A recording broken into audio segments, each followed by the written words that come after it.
Up until very recently, I was never involved in a lawsuit. That's never been something that I've had anything to deal with at all. So it's something that's pretty much new to me. It's kind of hard to imagine, but I am involved in one now. It is not my choice. Somebody else filed the suit, and I don't really care to get into details on that. But I wanted to point out that the point about all of this is that I'm not involved in any criminal proceedings at all. Right? These are all civil proceedings, and that's an important distinction between what happens when you're involved in a civil case, in a lawsuit, and in a criminal case. Hello, this is the Daily Summation from Kurt's Religion and Politics. I am your host. I am Kurt. It is Wednesday, the 9th of December of 2020 this morning, and I'm glad to have you aboard. If you're coming aboard on Rumble, on the podcast, or on YouTube, thanks for doing so. The subject of today's little video and podcast and what will be the blog post ultimately is criminal and civil. And I wanted to sort of explain some things that I think maybe some folks are not all that up on. And I don't really blame them. This is just how life works a lot of the time, right? I wanted to kind of go through primary differences. And the very first difference that I think a lot of people don't have is that criminal proceedings are the state versus others as a rule, right? The state says that a person did something that was in breach of criminal code of some sort, whether it was trespassing or theft or unlawful discharge of a firearm or murder or whatever it happens to be. These are criminal activities, and it's the state versus whoever. And civil tend to be entity to entity. So I don't know if Brown versus the Board of Education was technically civil. I would think so. I would think it was a civil case, right? Because it wasn't the state versus whoever, even though the Board of Education technically probably sort of qualifies as the state. But lots of times it'll be Jones versus Smith type of cases. Now, the thing is, in the case of criminal cases, in the case of criminal trials and so forth, these are typically centered around the idea of proving guilt of some sort of crime and then enacting some sort of punitive or rehabilitative activity as a result. In the case of civil entities going, in civil court against one another, right, in suits, in lawsuits essentially, some of what happens is punitive in nature, but the real thing that those courts were designed to do was to remediate, was to have actions of remedy between the two parties in question. That's primarily what they were intended to do. Sometimes harm is assessed, and when the harm is assessed, the entity that caused the harm may be required to deal with some sort of punitive action on the part of the court. Or awarded typically by the court. It's actually typically suggested by one party and awarded by the court, or something is awarded by the court as a rule, right? So criminal then is, as I say, is a breach of law. It's where a law is broken and action is taken as a result of the fact that law has been broken, where civil is primarily, typically a breach of contract of some kind. It's important to note that not all contracts are physical pieces of paper or sheaves of paper with signatures and so forth. Sometimes, particularly these days, some of them are electronic, and some of them are frankly oral contracts. So that's becoming a lot less of a thing in the modern day. You don't see that nearly as much, right? But there's an important realization that I think a lot of people don't have also, and it is, what is actually the burden of proof in each kind of case, right? In the case of a criminal action, the more severe the criminal action, the higher the burden of proof, up to beyond a reasonable doubt, right? There at least has to be a reasonable supposition of breach of law in the lowest cases. And in the more severe cases where the penalties become more severe, where the punitive actions become more severe, you have to have, like I say, literally beyond a reasonable doubt. And in some cases, you literally have to have unanimous decision of the jury and beyond a reasonable doubt in order for that case to happen.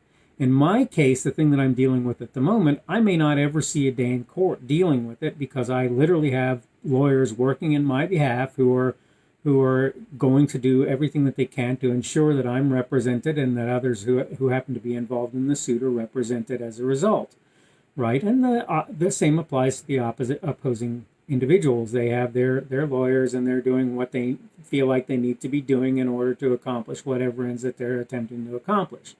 I won't get into what I think about the merits of what's being said. I will tell you that obviously, in my view, my even if I may be found to have done wrong, generally my actions should be considered generally meritorious. But that's the court's decision ultimately to make, and that's why the courts exist. Now, all of this is important because I think a lot of people are missing that a lot of what's going on in the elective world at this moment is civil cases that are being filed. There's nothing criminal necessarily being implied. I'm not saying no crimes have been charged or considered to be there, but I am saying generally that most people are saying, yeah, it's not really about what criminal things. This procedure wasn't followed, that law wasn't followed maybe, but the thing is the failure to follow the law or procedure is not something that anybody's trying at this point largely to get people jailed or otherwise punished for. Their intent is rather to show that the elections were reasonable or were not, based on what can be shown according to their compliance with law and regulations and rules and so forth, right? Even though they involve the law, which, by the way, contract law is law, right? Even though they involve the law, they do not involve criminal proceedings as a rule, though. And this is largely true for a lot of the things that you're hearing that people are putting out there. Now, what's important about that, one important thing about that, is if something is civil, the level of proof that's required. I think everybody remembers, and I'm not going to say how I feel one way or another about this, but I think everybody remembers the O.J. Simpson criminal case.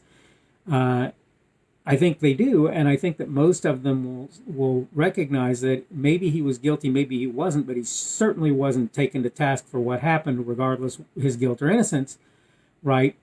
And my point on that, in part, is to say that the burden of proof was was a high burden. It was a high bar, right? Comparatively, though, he was found civilly liable for certain things that happened. And again, the reason for that is that the burden of proof is not nearly so high on those things.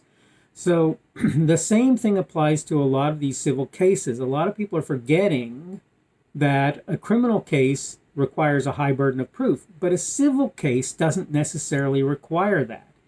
It just requires, in many instances, that you show bad faith. It doesn't really require much more. It requires that contract of some sort is breached. It requires that contract law of some sort is breached. It requires that laws are breached, but not necessarily in a fraudulent fashion, right? And this is something that I think a lot of people are missing, that they're not taking into consideration when they say the various things that they say, for example, about the election lawsuits that are in place.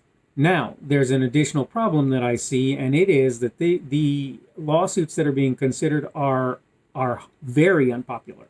Right, from not from everybody, but from certain groups of people. They're very unpopular. They're not popular, and that's a problem. That's a problem for a lot of folks, because they're looking at this and going, am I really willing to involve myself and be the one who says that this is right for something that's not at all popular? That's a problem.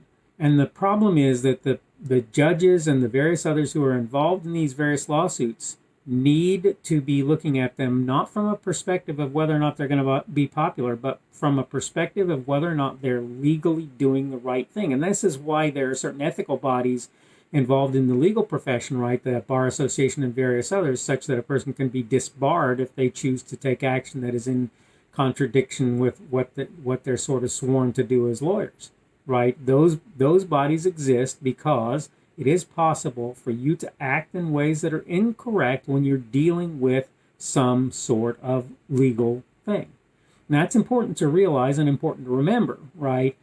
Okay, I'm running out of time here, so I'm going to go ahead and wrap this up. I hope you've kind of thought about or are thinking about this a little now, and maybe considering the idea between civil and criminal proceedings And hopefully you're doing well right now. It is the middle of the week, so hopefully you're good in that regard. And hopefully we will see you again tomorrow.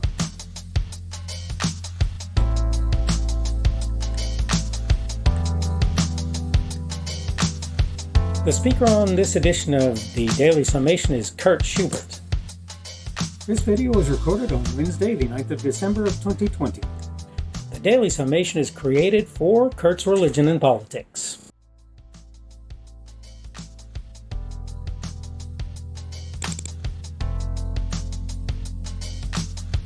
Thanks for watching this edition of the Daily Summation from Kurt's Religion and Politics. I hope you found it entertaining or instructional, or maybe both. If you want to see more from me, you can go to blogs.kpschubert.com. That's blogs.kpschubert.com. I am on Twitter, Parler, and Minds.com. My handle on each of those is @kpschubert. That's @kpschubert. I have a Rumble and a YouTube channel. They are the Kurt's Religion and Politics channels on Rumble and YouTube. I have a Facebook page. The Facebook page is Kurt's Religion and Politics as well. I am on Patreon. If you want to support me, that's one of the better places you can do that. And you will find me at Kurt's Religion and Politics on Patreon. I have a podcast. The podcast is podcasts with an S .kpschubert.com. That's podcasts.kpschubert.com. I think you should be able to find me with relative ease on Apple Podcasts, Google Podcasts, and Spotify as well. The best way I find to do that is to look for Kurt's Religion and Politics. You can try to use the Daily Summation. I find that it doesn't work as well as a general rule, but you can always try that. I'm glad to have you aboard today, and hopefully we will see you again tomorrow.